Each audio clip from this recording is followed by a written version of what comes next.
थे, लेकिन मेरे माता पिता इंडिया में आकर के रहने लगे, साउथ केरला में। वायनाड नाम की एक जगह है, वो एक हिल स्टेशन है, बहुत सुंदर। हम घर में लगभग 6 बच्चे थे और मैं तीसरे नंबर का था। जब मैं अपनी माँ की कोख में था तो मेरी माँ की कोख में एक इन्फेक्शन हो गया था और डॉक्टर्स ने ऐसा कहा था कि ये बच्चा गर्भ में ही मर जाएगा। और डॉक्टर इस बात पर जोर दे रहा था कि इस बच्चे को मार दो। लेकिन वो अल्लाह की एक बंदी थी और खुदा को मानती थी, इसलिए वो किसी की भी राय नहीं मान सकती थी। उसने अल्लाह से ये कहकर दुआ कि अल्लाह, जिंदगी तेरी होती है और जिंदगी तू ही दे सकता है। अगर तू इस बच्चे को जिंदगी देगा तो मैं इस बच्चे को तुझे सौंप दूंगी। ये उसका सरेंडर था, ऑफर था। करिश्मा हुआ और मैं पैदा हुआ। सबको लगा कि मैं गर्भ में ही मर जाऊंगा। क्योंकि मैं खुदा को सौंप दिया गया था, इसलिए मेरे माता पिता ने मुझे स्कूल नहीं भेजा। मेरे बचपन बहुत बुरा था। मेरे भाई बहन और पड़ोसी स्कूल जा सकते थे, लेकिन मुझे इतनी आज़ादी नहीं थी क्योंकि मैं खुदा को सौंप दिया गया था। 8 साल की उम्र में मुझे मुस्लिम अरबिक कॉलेज में भेजा गया, एक मुस्लिम मौलाना बनने के लिए। मेरी उम्र क्या थी ये अगर आप मुझसे पूछेंगे तो मुझे सब कुछ याद नहीं है, लेकिन मुझे 5 से 8 साल के बीच में कुछ कुछ बातें याद है। मेरा बचपन बहुत खुशनुमा नहीं था क्योंकि मेरी मर्जी के बिना उन्होंने, आप जानते, मुझसे नहीं पूछा कि तुम खुदा के लिए तैयार हो कि नहीं। ऐसा नहीं हुआ। उन्होंने खुद ये फैसला किया कि तुम खुदा के हो और दे दिया। अच्छा, हमें एक मुस्लिम मौलाना बनने के लिए आपको फिलॉसफी और थियोलॉजी की पढ़ाई करनी होती है। फिलॉसफी में आपके पास 5 साल होते हैं लगभग। उन 5 सालों में आप पढ़ रहे होते हैं मेटाफिजिक्स, एपिस्टेमोलॉजी, लॉजिक वगैरह, और अरबिक लैंग्वेज भी। और अगला आपका थियोलॉजी पीरियड होता है जिसमें आप जिसे मुख्तसर कहते हैं। पहला मुख्तसर है और दूसरा मुतव्वल है। मुतव्वल वाले हिस्से में आप थियोलॉजी पढ़ते हैं जिसमें मॉरल थियोलॉजी, कुरान की थियोलॉजी और शरिया लॉ वगैरह आते हैं। तो अगले 10 साल में कुछ लोगों को 12 साल भी लगते हैं, लेकिन अगर आप पढ़ाई में और परफॉर्मेंस में अच्छे हैं तो 10 साल में आपकी पढ़ाई ख़त्म हो जाती है। तो मैंने भी 10 साल में पढ़ाई अरबिक कॉलेज में ख़त्म कर ली। वहाँ अरबिक कॉलेज में, जो कि साउथ केरला में था, मैंने अपनी पढ़ाई की। एक बात एक बात बचपन से ही मेरे साथ थी कि जो कानून है वो किसी इंसान पर जबरदस्ती उस पर थोपने नहीं है। एक तरह की आजादी दी जा सकती है। अगर तुम चाहो तो ही तुम करो। अगर तुम अच्छा करोगे तो अच्छा होगा, अगर तुम बुरा करोगे तो तुम बुरा पाओगे। आप ऐसा कह सकते हो, लेकिन अगर कोई नहीं करता है तो आप उसे जमीन पे सजा नहीं दे सकते। मिसाल के तौर पे मेरे वालिद मुझसे कहते कि तुम्हें मस्जिद में रहना है, लेकिन अगर मैं मस्जिद में नहीं होता तो वो मुझे मारते। वो मुझसे कहते कि तुम्हें रमजान रहना है, और अगर मैं रोजे नहीं रखता तो वो मुझे खाना नहीं देते थे। आप जानते, जो सजा बचपन में दी जाती थी उससे मैं खुश नहीं था। एक मुस्लिम मस्जिद में मैं एक इमाम के तौर पर काम कर रहा था, एज अ पैरिश प्रीस्ट, मौलाना। तो वहाँ प्रीच करते वक्त मैंने बोला कि यीशु मसीह खुदा नहीं है। मेरे लिए खुदा सिर्फ अल्लाह था। अल्लाह की कभी शादी नहीं हुई तो कोई अल्लाह का बेटा नहीं। तो मैंने ये प्रीच किया कि यीशु खुदा नहीं है। तो किसी ने पूछा, फिर यीशु कौन है? भीड़ में से किसी ने, शायद कोई मुस्लिम, लेकिन उसने पूछा यीशु कौन है। मैं प्रीच कर रहा था वो खुदा नहीं है, लेकिन क्वेश्चन था वो कौन है। तो ये जानने के लिए मैंने एक बार फिर से पूरी कुरान पढ़ी, 114 चैप्टर, 6666 कुरान की आयतें। और जब मैंने उन्हें पढ़ा तो प्रॉफिट मोहम्मद का नाम मैंने कुरान में सिर्फ 4 जगह पाया, लेकिन यीशु मसीह का नाम 25 जगह। इस बात से मैं थोड़ा सा कंफ्यूज हुआ कि कुरान यीशु को ज्यादा तवज्जो क्यों देती है। और दूसरी बात, मुझे कुरान में किसी औरत का नाम दिखाई नहीं दिया, ना प्रॉफिट मोहम्मद की माँ का नाम, ना उनकी वाइफ का, ना उनकी बच्चियों का नाम। कुरान में सिर्फ एक औरत का नाम है, वो है मरियम, यीशु की माँ। और किसी औरत का नाम ही नहीं है। पाक कुरान चैप्टर 3 में चैप्टर का नाम है मरियम का खानदान, और पाक कुरान चैप्टर 19 में चैप्टर का नाम ही है मरियम। एक पूरा चैप्टर ही है मरियम। तो मुझे ये जानने की बड़ी इच्छा थी कि कुरान ये सब क्यों कहती है। मरियम के बारे में पाक कुरान चैप्टर 3:34 से आगे कहती है कि मरियम बिना किसी पाप के पैदा हुई और उसने कभी कोई पाप नहीं किया अपनी जिंदगी में, और वो हमेशा वर्जिन थी। कुरान चैप्टर 50 आयत 23 कहती है कि वो फिजिकल बॉडी के साथ जन्नत चली गई, ऐसा कुरान में लिखा हुआ है। और फिर यीशु के बारे में चैप्टर 3 45 से 55 आयतों में, वहाँ 10 पॉइंट्स हैं जो यीशु के बारे में कुरान कहती है। पहली चीज जो कुरान कहती है, कलिमतुल्लाह, जिसका अरबी में मतलब है खुदा का कलाम, और दूसरी रूह अल्लाह यानी खुदा की रूह, और तीसरा है ईसल मसीह यानी जीसस क्राइस्ट। तो कुरान ने यीशु को नाम क्या दिए हैं? खुदा का कलाम, खुदा की रूह और ईसा मसीह। और कुरान कहती है कि यीशु बोले जब वो बहुत छोटे थे, यानी कि सिर्फ 2 दिन के, अपने पैदा होने के सिर्फ 2 दिन में ही वो बोलना शुरू हो गए। कुरान कहती है यीशु ने एक जिंदा चिड़िया बना दी मिट्टी से। उसने मिट्टी ली, चिड़िया बनाई और उसमें फूका और वो जिंदा चिड़िया बन गई। तो मैंने सोचा ये जिंदगी देने की कुव्वत रखता है, उसने मिट्टी में जान डाल दी, मिट्टी में। और आगे कुरान कहती है कि उसने जन्म के अंधे को ठीक किया, उसने कोढ़ी को ठीक किया, और ऐसी बहुत सी बातें। और आगे कुरान कहती जाती है कि उन्होंने मुर्दों को जिंदा किया, वो जन्नत चले गए, वो आज भी जिंदा है और दोबारा आएंगे। और जब मैंने ये बातें कुरान में देखी तो मैंने सोचा कि देखूं कुरान मोहम्मद के बारे में क्या कहती है। आप जानते कुरान के हिसाब से मोहम्मद ना तो खुदा का कलाम है, ना खुदा की रूह है, ना 2 दिन का होने पर बोले, और ना कोई मिट्टी से चिड़िया बनाई, ना किसी बीमार को ठीक किया, ना किसी मुर्दे को जिंदा किया। वो उनकी खुद भी मौत हुई थी और कुरान के हिसाब से वो जिंदा नहीं है और ना दोबारा आने वाले हैं। तो बहुत फर्क है इन दोनों नबियों के बीच में। मैं यीशु को खुदा नहीं बुलाता था, आप जानते, मैं सोचता था कि वो एक प्रॉफिट है और वो मोहम्मद से बड़े प्रॉफिट हैं। तो एक दिन मैं अपने एक टीचर के पास गया जिन्होंने 10 साल मुझे अरबिक कॉलेज में पढ़ाया था।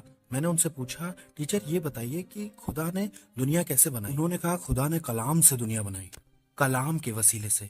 तो मेरा सवाल था कि कलाम क्रिएटर है या क्रिएशन है? समझिएगा इसे, कलाम क्रिएटर है या क्रिएशन है? कुरान कहती है यीशु खुदा का कलाम है। अगर मेरे टीचर कहते हैं खुदा का कलाम क्रिएटर है तो इसका मतलब यीशु क्रिएटर हैं, तब तो मुस्लिम्स को क्रिश्चियन हो जाना चाहिए। मान लीजिए अगर वो कहते हैं कि खुदा का कलाम क्रिएशन है तो वो फंस जाएंगे। जानते क्यों? क्योंकि उन्होंने कहा कि कलाम से सारी चीजें बनी हैं। अगर वो कहते हैं कि कलाम क्रिएशन है तो खुदा ने दुनिया कैसे बनाई? अब ना तो वो ये कह सकते हैं कि कलाम क्रिएटर है, ना कलाम क्रिएशन है। वो बहुत नाराज हुए, उन्होंने मुझे धक्का दिया अपने कमरे से और कहा ना क्रिएटर है ना क्रिएशन है कलाम, जाओ भागो निकलो यहां से। वो कहना चाहते हैं कि कलाम क्रिएशन है, वो इस बात को साबित करना चाहते हैं कलाम ना तो क्रिएटर है ना क्रिएशन है, लेकिन खुदा भी नहीं है। खुदा नहीं है, ना ही क्रिएटर है ना ही क्रिएशन है, तो खुदा नहीं हुआ, और वो क्रिएशन भी नहीं है, तो वो खुदा के साथ बराबर नहीं है। यही उनकी समस्या है। जब उन्होंने ऐसा कहा तो मैंने अपने टीचर से कहा कलाम ना क्रिएटर है ना क्रिएशन है, इसीलिए तो शायद क्रिश्चियन कहते हैं कि कलाम खुदा का बेटा है। तो उन्होंने मुझसे कहा अगर खुदा के बेटा है तो तुम मुझे खुदा की बीवी भी दिखाओ, क्योंकि बिना बीवी के बेटे होने का कोई मतलब ही नहीं बनता। तो मैंने कुरान से एक हिस्सा उन्हें दिखाया कि खुदा बिन आंखों के देख सकता है, खुदा बिन जबान के बोल सकता है, खुदा बिन कानों के सुन सकता है। ऐसा कुरान में लिखा है। अगर ऐसा है तो खुदा को बिन बीवी के बच्चा हो सकता है? तो वहां हमारी बड़ी बहस हुई।